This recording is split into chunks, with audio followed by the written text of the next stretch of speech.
सबसे पहले तो मैं कोटा संभाग की उस वीर भूमि को नमन करता हूं जिसने राजस्थान प्रदेश के राजनीति को आधुनिक भारत में एक नया परिदृश्य दिया। आज आपके और हमारे बीच में विधानसभा में भारतीय जनता पार्टी के प्रतिपक्ष के नेता, भारतीय जनता पार्टी के वरिष्ठतम नेतृत्व की भूमिका निभा रहे सम्माननीय गुलाब चंद जी कटारिया का मैं स्वागत करता हूं, अभिनंदन करता हूं। स्वागत और अभिनंदन राष्ट्र की भारतीय जनता पार्टी की उपाध्यक्ष के स्वरूप में राजसमंद की वर्तमान विधायिका सम्माननीय किरण जी महेश्वरी का भी मैं स्वागत करता हूं, अभिनंदन करता हूं। ये आपका हमारा सौभाग्य है कि भारतीय जनता पार्टी के राष्ट्रीय सचिव के स्वरूप में सम्माननीय भूपेंद्र जी यादव हमारे बीच में मौजूद हैं। आप सबके साथ में मिलकर उनका भी अभिनंदन है और स्वागत है। आपके यहाँ के जिला के अध्यक्ष, पिछली विधानसभा में मेरे साथी, वर्तमान विधानसभा में मेरा साथ निभा रहे सम्मान्य सगीर जी और राजस्थान के भैरू सिंह जी शेखावत एवं सम्मान्य वसुंधरा जी की सरकार में मंत्रिमंडल में मंत्री के स्वरूप में राजस्थान का नेतृत्व करते हुए सम्मान्य कालू लाल जी गुर्जर, आपका भी स्वागत है और अभिनंदन है। हमारे बीच में बहुत से सम्मान्य अतिथिगण हैं। मैं आदर से उन समस्त मंचासीन अतिथिगण का स्वागत और अभिनंदन करता हूं। मैंने मेरी बात शुरू करी थी कि आधुनिक राजस्थान में राजनीति का एक नया परिधाय कोटा संभाग ने शुरू किया था। आपको अचरज हो रहा होगा कि वो कौन सा परिधाय है। राजस्थान की राजनीति में पहली बार अगर मुख्यमंत्री के रूप में कोई गैर कांग्रेसी मुख्यमंत्री बना था तो 1977 में स्वर्गीय भैरू सिंह जी शेखावत के स्वरूप में पहला गैर कांग्रेसी मुख्यमंत्री हमारे यहां बना था। आप सबको इस बात का जानकारी होगी कि उनका निर्वाचन क्षेत्र छबरा था और उसी क्षेत्र का पहला वो राजनीतिक परिवर्तन था कि मुख्यमंत्री के स्वरूप में परिवर्तित राजनीति के परिप्रेक्ष्य में हरोती ने वो इतिहास को पुनर्संजीवित किया था। और दूसरी बार भारतीय जनता पार्टी के स्वरूप में अगर कोई मुख्यमंत्री बना तो आज उस रज और उस धरा और उस मानव धरोहर के बीच पर बैठकर अपने आप को धन्य पा रहा हूं कि इस विधानसभा क्षेत्र के भारतीय जनता पार्टी के स्वरूप में वर्तमान भारतीय जनता पार्टी और इस संकल्प यात्रा की नायिका आदरणीय वसुंधरा जी के स्वरूप में हमें दूसरा गैर मुख्यमंत्री राजस्थान को मिला। आपके विचार में इस बात का कहीं भी अचरज नहीं होना चाहिए। ये शौर्य और बलिदान से परिपूर्ण सत्य चरित्र की वीरभूमि है। यहाँ के मानव चरित्र में प्रदेश और राष्ट्र दोनों के लिए बलिदान के स्वरूप का कर्तव्य और निष्ठा की परायणता पर फला फूला चरित्र है जो स्वयं के कार्यशैली से और स्वयं की विभूति के कारण आप अपनी जीवन शैली में उसको परिदर्शित करते हैं। मैं आज आपके बीच में उपस्थित होकर एक बात निवेदन करना चाहता हूं। इस वर्तमान सरकार के कार्यकाल में दो बहुत बड़े कीर्तिमान स्थापित हुए। दो ऐसे कीर्तिमान जो आज से पहले किसी सरकार के समय स्थापित नहीं हुए, चाहे कांग्रेस की सरकार रही हो, चाहे उस वक्त हरिदेव जोशी मुख्यमंत्री रहे हो या मोहनलाल सुखाड़िया मुख्यमंत्री रहे हो। पहली बार आपका एक बहुत बड़ा कार्य हुआ कि राजस्थान की प्रदेश की धरती पर पहली बार एक कार्यकाल में 3 बार प्रधानमंत्री जी का राजस्थान पधार्पण हुआ। पहली बार वो पधारे बाड़मेर के अंदर जब हमारा तेल के कुएं का संचालन हुआ उस वक्त पधारे। दूसरी बार जब यहां अप्रवासी भारतीयों का मेला लगा तब पधारे, और जब कांग्रेस का चिंतन शिविर लगा तब पधारे। ये इतनी बार प्रधानमंत्री यहां पधारे, ये अपने आप में अभूतपूर्व कार्य था।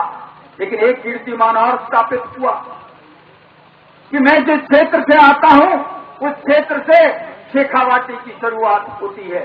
आप में से बहुत से लोग बाग होंगे जिनकी शेखावाटी क्षेत्र से कोई न कोई रिश्ता होगा।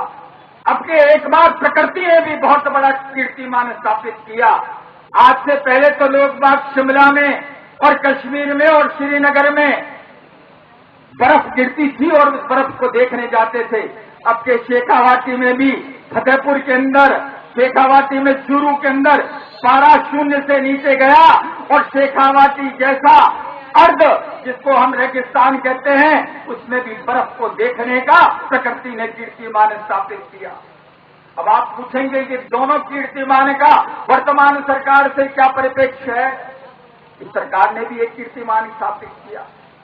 आप जितने यहां पधारे हुए हैं उनमें से अधिकांश लोग बाग ग्रामीण पृष्ठभूमि के हैं। इस प्रदेश और राष्ट्र की और आपकी अर्थव्यवस्था भी कृषि पर आधारित अर्थव्यवस्था है।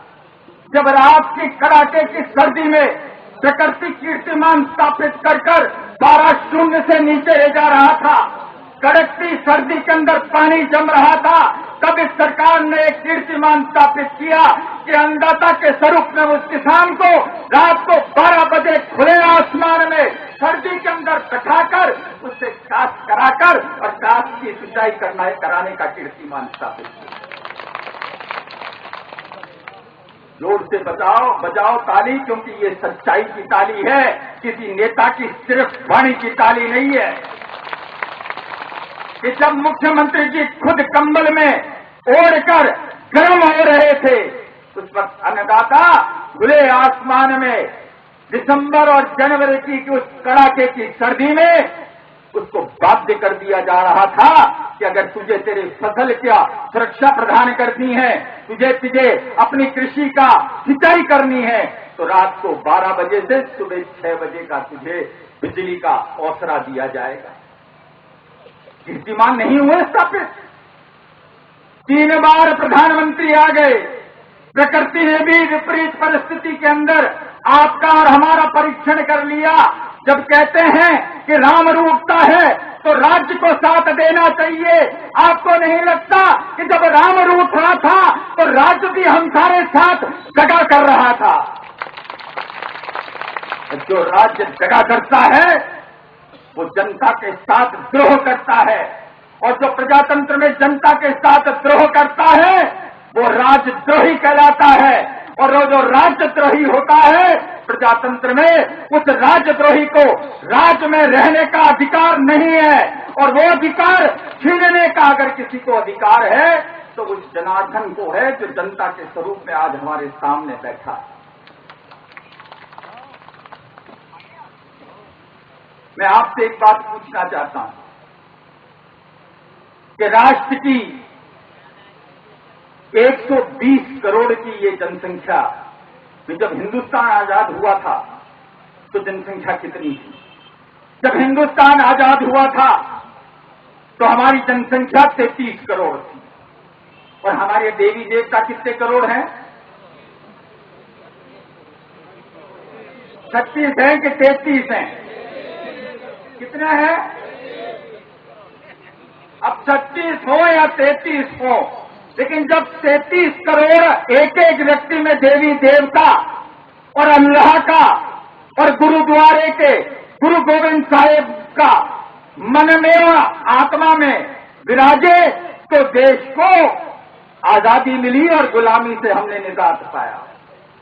और आज क्या हालत है?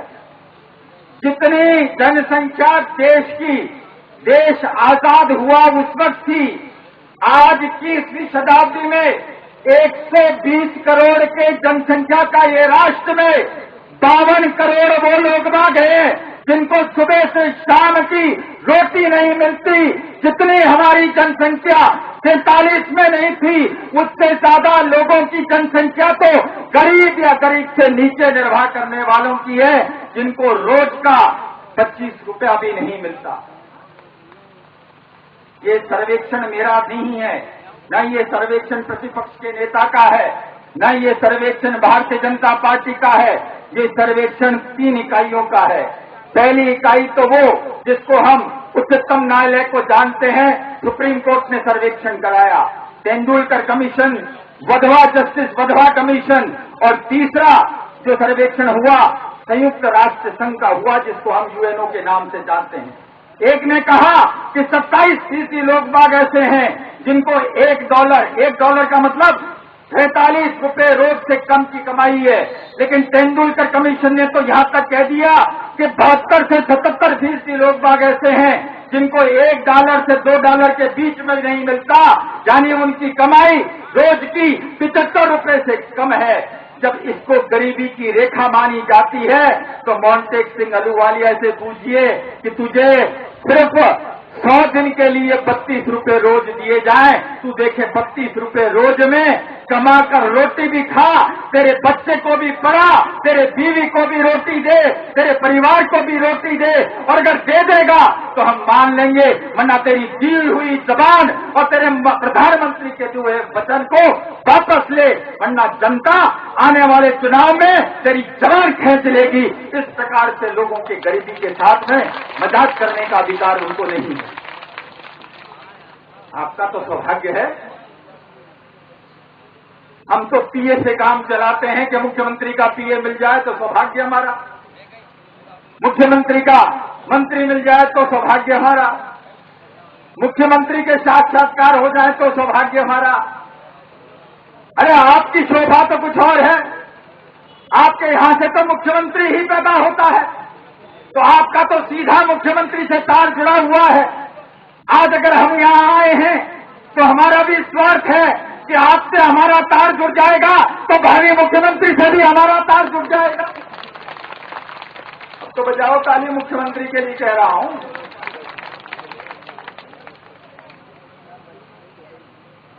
जिस मुख्यमंत्री के विधानसभा क्षेत्र में आप निवास करते हैं, आपका सौभाग्य है कि राजस्थान को विकास की दृष्टि से परिदृश्य करने का एकमात्र कीर्तिमान किसी मुख्यमंत्री ने स्थापित किया तो उसका नाम वसुंधरा राजे।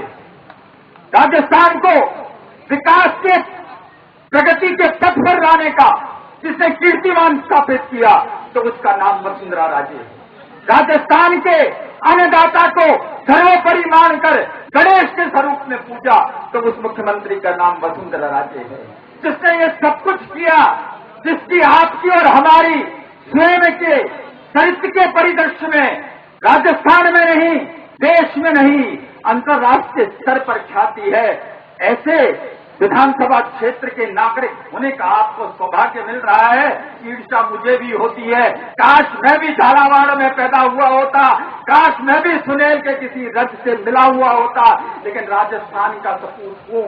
इसलिए राजस्थान की मिट्टी चाहे झालावाड़ की हो, चाहे शेखावाटी की हो, चाहे हड़ौती की हो, चाहे मेवाड़ की हो, चाहे मारवाड़ की हो, चाहे ढूंढाड़ की हो, राजस्थान की मुट्ठी राष्ट्र का चरित्र है। और जब राष्ट्र का चरित्र दांव पर लगता है तो राजस्थान एकजुट होकर एक नाम से पुकारता है कि एकजुट भाजपा, और उसके बाद में राष्ट्र और राष्ट्र की एकता। इस नारे के साथ में हमने इस संकल्प यात्रा का श्री गणेश किया है। आज आपके बीच में आकर आपसे के दर्शन हुए, आपसे दो बात करने का मुझे सौभाग्य प्राप्त हुआ। पुनः आप सबका अभिनंदन और स्वागत करते हुए अपनी बात को विराम देता हूं। जय हिंद, जय भारत।